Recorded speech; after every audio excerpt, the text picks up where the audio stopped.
Okay, peeps, so I'm going to show you really quickly, the anatomy of a face. Remember, I'm not saying head, the face. So just watch me as I create. So when something is complicated to draw, you want to start with the closest shape to it, which here's our head. You're going to split that in half. Then you're going to split this to this in half. Then you're going to split from here to here in half. You're going to put something right down the middle like that, okay? And then I always like to do kind of dotted lines just to cheer it up a bit, all right? Then we have here, I always kind of like to put a little line between this and this, and this and this, okay? So halfway between this and this is this. And as you can see, it already somewhat looks like a face. So on a separate video, I'm going to show you how to do the features, but this is where you place the features, all right? So once you have this set, what you do next is you actually place your features on this grid, because this grid shows you where everything goes. So the eyes would go here, between that dot and that dot, all right? Remember, on the other video, it'll show you how to create the features. Your nose would be here, resting there. Remember how, well, you would start with a triangle, right? Okay, and then of course we can erase that part of the triangle, so we're not going to need it anymore. And then the mouth would go here. Now, if you pull two lines down from there, almost halfway through, you're going to see that the mouth would go here. Now, what I like to do after this is I kind of like to bring out the chin, right, by making this go like that. So I put a little ball under the chin like this. Don't forget eyebrows, any kind of eyelid. Okay.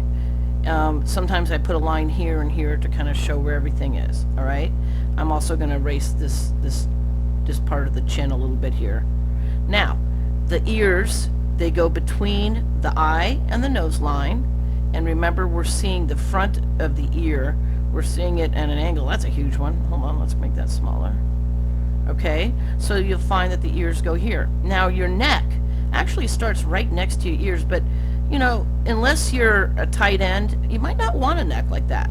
So you might want to curve it a little bit, so it kind of goes through the face, starts from there, this line here, all right?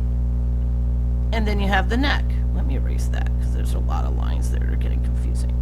So if you want to finish it off, you can do that. But that's basically your face. Now the next thing I'm going to do is I'm going to take this line here and I'm going to curve it. And I'm going to curve here too, because that's going to give me the cheeks, because we're not really oval.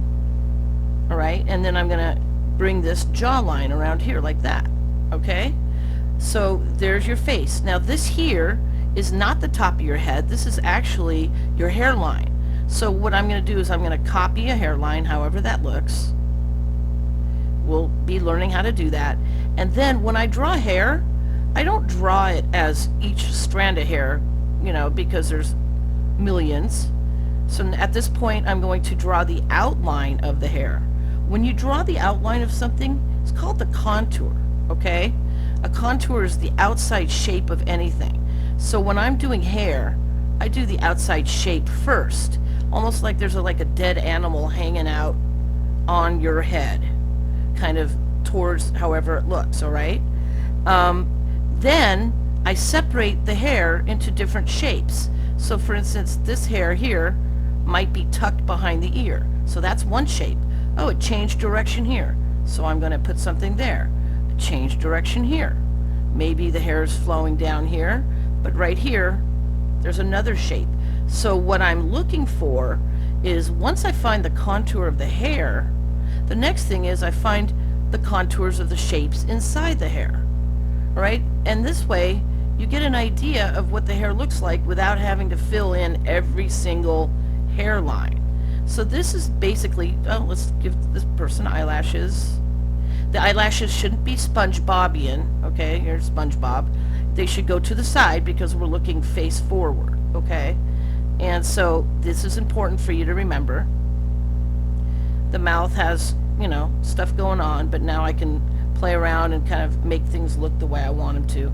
But in a nutshell, that's kind of how you draw a face.